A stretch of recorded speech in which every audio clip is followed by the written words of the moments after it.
Good evening, everyone. Good evening. You could do better than that. I know it's been a long time. Good evening, everyone. Good evening. My name is Marissa Dotson. I am the Public Policy Director at the Southern Center for Human Rights. I am here to give a welcome of sorts and to introduce you all to some of the work that we're doing. So this movie gives us a great opportunity to come together to see a great film. But what we want to think about is when you leave here, what are you going to do with all the energy that you feel around the wrongful convictions, the racial injustice, the issues around the death penalty as it relates to people with serious mental illness, children. And I know, how many of you have read Just Mercy? Raise your hand. Yes. So this movie does not cover a lot of what is in the book.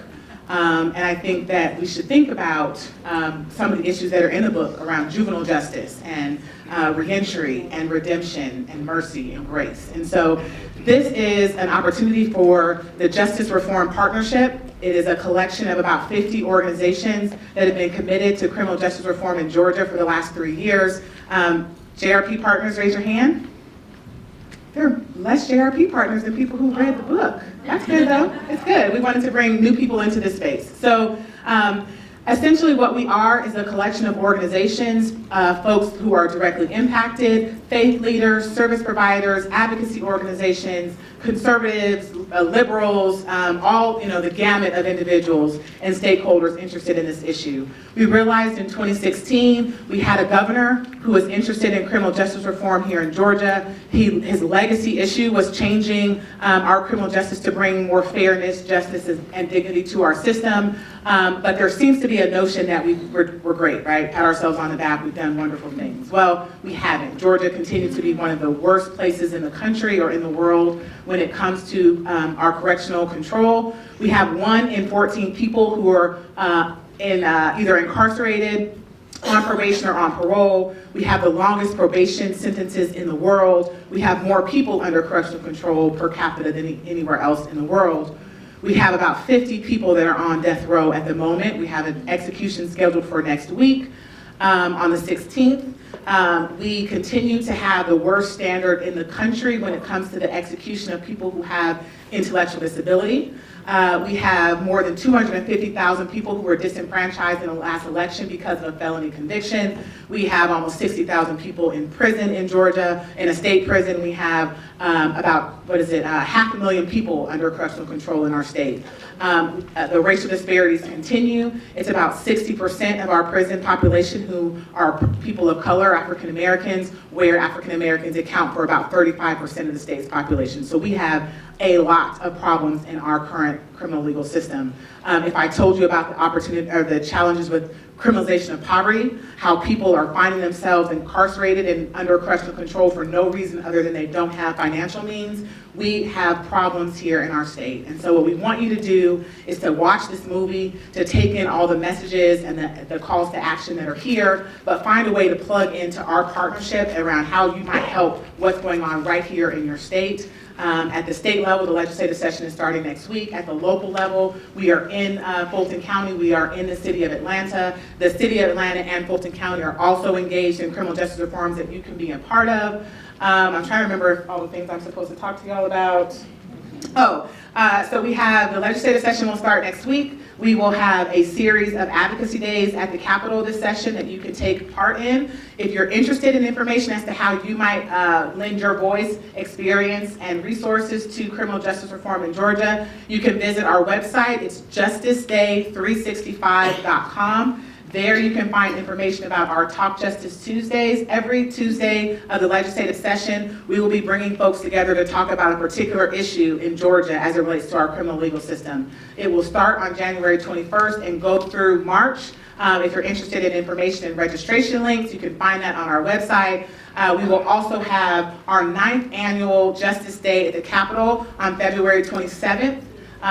We will have a registration link that's live on that site sometime this week.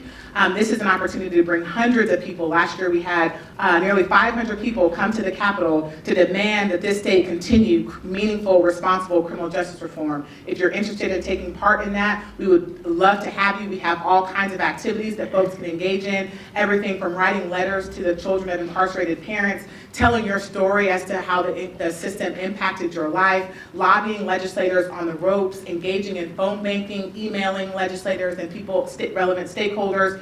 So we have lots of ways that you can plug in. Don't leave this movie just with your tears and your sadness for these folks that are in this film. Think about what you're going to do with your actions and your words moving forward. And if you're interested in plugging into our partnership, it would be a joy to have you.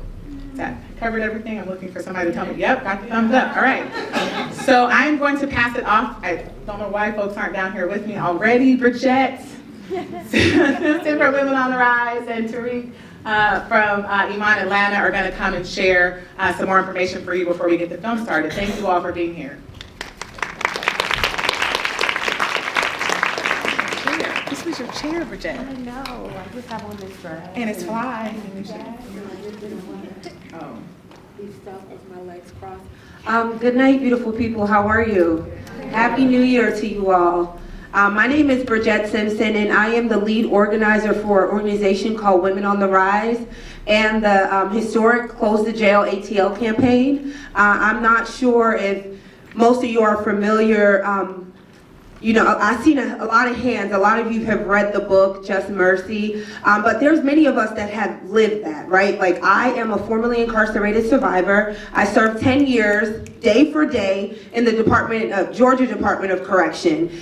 And my story might not be death row, but it might be to a lot of other people. This is just a very, very touching movie. Of course, the book is always better than the actual movie. But the reason for me standing in front of you tonight is to talk a little bit about what we will be covering in Talk Justice Tuesdays. And the reason why you should make it your business to make it out, and if you can't make it out, to tell somebody else. Because we might not realize, but each of us are directly impacted if we even know someone that's directly impacted. If you sent a letter, if you used the stamp, if you've accepted a phone call, if you've comforted someone who has a child that has been incarcerated, then you yourself has been impacted by this criminal industrial complex that we call prison. So I'm here to talk to you tonight about two things, about the Divest Invest model. And what the Divest Invest model, it pretty much means to invest into people and to take away from profit. So the prison industrial complex, we know that this is a well-oiled machine, right? Can I get some response? We know that this is a well-oiled machine, right? We know that it's not even about if someone actually committed a crime, but more so about the dollars that are accrued when someone is in that bed, right? We know that you actually can pay that person that same amount of money to actually work and to be a law-abiding citizen if you were to give them a chance, right? But many of us don't get chances. Many of us are poverty-stricken, right? So we are in these pressure cookers of conditions where if you have nothing, how else can you get something? So it's kind of like your back is against the wall, right? So what the prison industrial complex does is convince society that jailing and over-policing and broken window policing is the way to tackle the criminal situation, right? But we know that that's not the truth. And I found out so much information. As you can say, I've been woke, right? Like, I found out a lot of information during my journey of actually shutting down a facility and working to get it repurposed into something that can actually benefit our community. So one of the things that I actually discovered was that jails don't lower, or it does not help people, be safer. Public safety, it does not help that.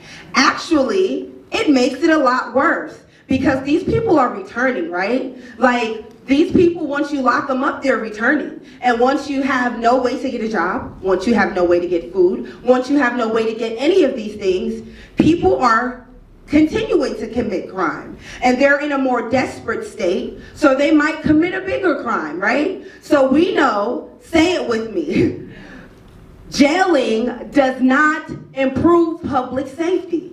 Jailing does not improve public safety. Wake up, y'all. If y'all not awake now, you're gonna fall asleep on the movie.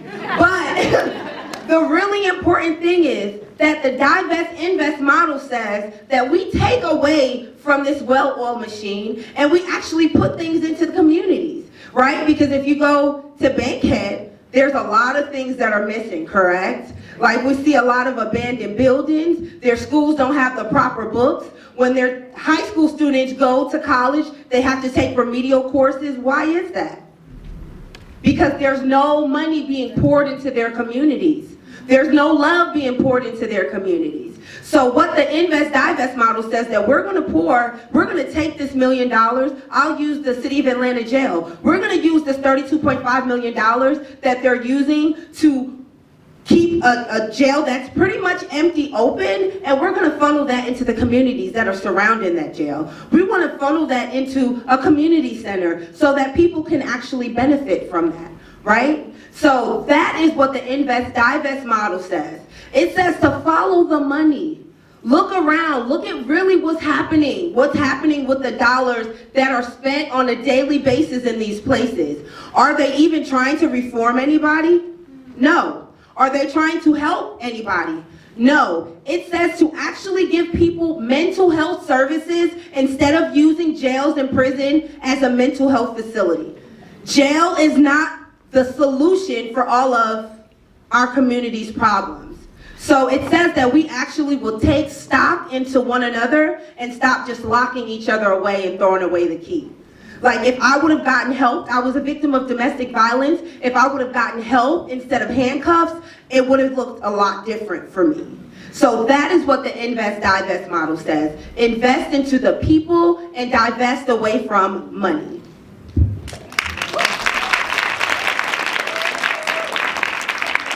That one's January 21st. That Talk Okay. Texas Tuesdays on January 21st. January 21st. The first one. Give it up one more time for these two guys. It's hard to follow that. I mean, I got to follow Marissa and Bridget. It's a task. So my name is Tariq Bayina. I work with Iman Atlanta, the Inner City Muslim Action Network. I'm a criminal justice reform organizer. I almost said I'm a criminal. I used to be back in the day. So, I spent myself 15 years in prison, Georgia Department of Correction. Like she said, day for day, right? And I'm not here necessarily to talk about that right now. I'm here to talk about a subject that many of us may not think is very important, right? But it affects each and every last one of us in this room, right? And that's enfranchisement. That's the ability to be able to vote, right? So right now, as a returning citizen, classified as a felon, I can't vote. So in this upcoming election, presidential election, I won't be able to vote. I can't vote in any local or state elections. I can barely even, if it's not if it's not voting for what we having for dinner, I can't vote. So the thing is that my voice, my ability to be able to vote affects you, right? Some of you in here may think that I shouldn't be able to vote. And just by a show of hands, I would like to know if there's anybody in here who may think that way, that felons should not be able to vote. Don't be shy. Everybody's entitled to their opinion. Anybody? So I'm in a room full of allies.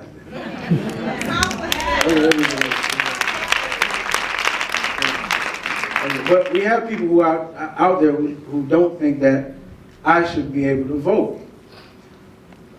which is very unfortunate. Right now, I'm on parole, right? And after my parole, I also have an additional 15 years of probation. So she was talking about, Marissa was talking about earlier, the 500,000 people in Georgia right now who are under correctional control, either on probation or parole or in prison. None of these people are able to vote.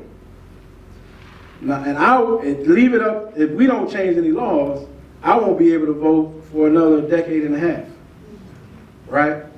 So my voice won't be heard for another decade and a half. But I'm here right now on the street, fortunately enough to have a job, out of which my paycheck is taking taxes, right?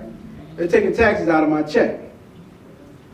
This country, if you can remember, if you got any history buffs in here tonight, right? The American Revolution was in large part fought on one basic premise: no taxation without representation, right? Yet I'm being taxed out of wazoo, and I can't even have a voice in anything that goes on in my community. Raise your hand if you think that's fair. It's not fair, right? We have the census coming up this year, 2020. It's going to allocate funding all across the country, in neighborhoods like yours and mine. I have no incentive. Now, I'm gonna fill out the census, but I have no incentive to do that, to be counted. Why? Because I'm not enfranchised. You know, however the redistricting happens, whatever funds get allocated, I have no voice to be able to say who and what should be going where. But they're going to count me, right, to get that funding.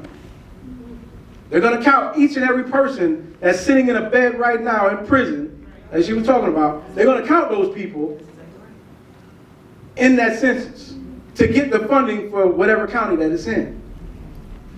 But they won't have a vote. They don't have a voice. This is the silent majority or minority. Silent minority.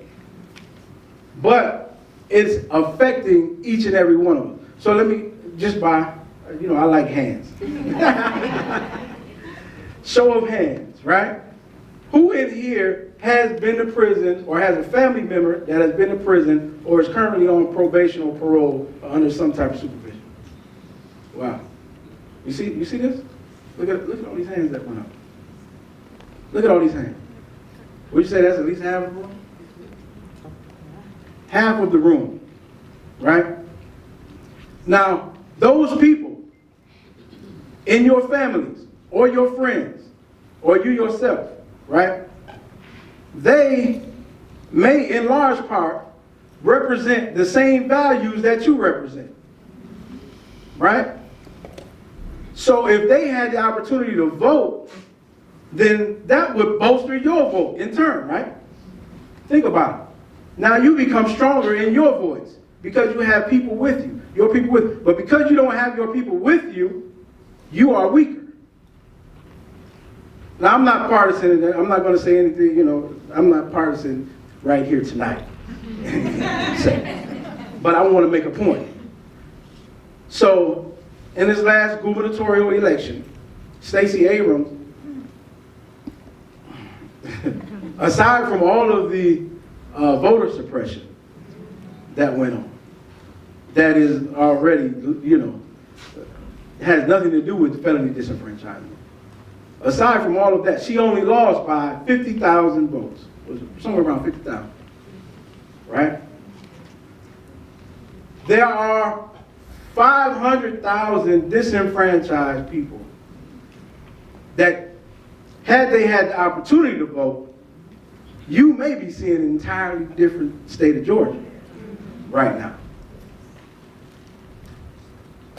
So if you voted for Stacey Abrams, but your cousin couldn't vote, think about that. But we don't think it matters. Voting matters on every level. It matters on the presidential level, yes. It matters more on the state level, the state that you live in. It matters even more on the county level. And it matters even more so on the local level. to your everyday life and well-being in your community that you're living in. And so I'm a bit of a radical. You know, I think they should put voting booths inside the prison. That's my personal opinion. If you're going to count me in the census and take my excuse me, and take funding for my person being in your county, I should have a voice towards that. I should have a voice towards that. Aside from the fact that voting is a right, it's not a privilege, it's a right of citizenship, right? And they call felons getting out of prison, they call them returning citizens these days. That's the phrasing now. They don't call them ex-cons and stuff like that. That's not politically correct. They call them returning citizens. Why? Because they were citizens when they went in, they were citizens while they were in there, and they're citizens on their way out, coming out. So they never lost their citizenship. My right to vote while I'm in prison doesn't affect your public safety in the way that, say, the right to bear arms would. That's understandable. But not my right to vote. So we have to be sensible about this thing. Why is it, and I know we got to get to the movie, I can get long. Why is it then that you're taking this right to vote from me? Why is it? If we dig into it, you know, you're going to find archaic legislation meant to disenfranchise a particular set of people. That's still on the books today, and we need to change it. So, as Marissa and Bridget have already done, I will continue to invite you to come out, talk Justice Tuesdays. Our discussion on felony disenfranchisement will happen on February 11th. We're talking, that's the second chance day, so we'll be talking about expanding expungement law here in Georgia and also felony disenfranchisement. So I want to invite you to come out to that. You have those pamphlets, the information is there, and I hope to see you all. All right? Enjoy the movie.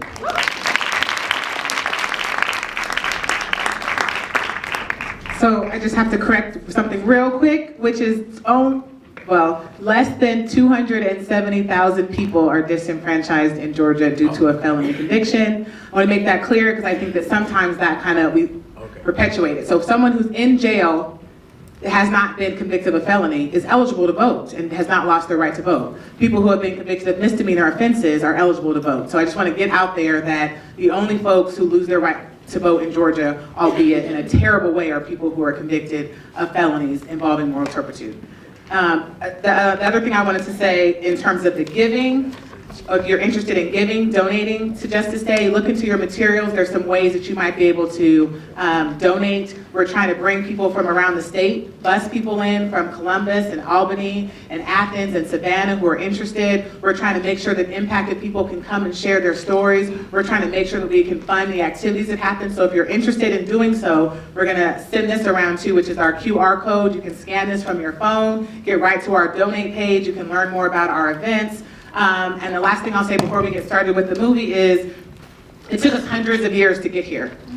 Hundreds of years to get here. The criminal legal system is the evolution of slavery. If you don't already know that, you should, and there are lots of resources that are at your fingertips that lots of folks in this room can point you to.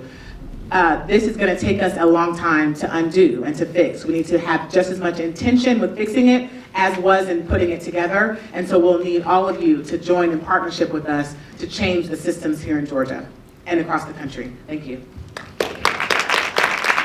Picture of everybody in front of the stage.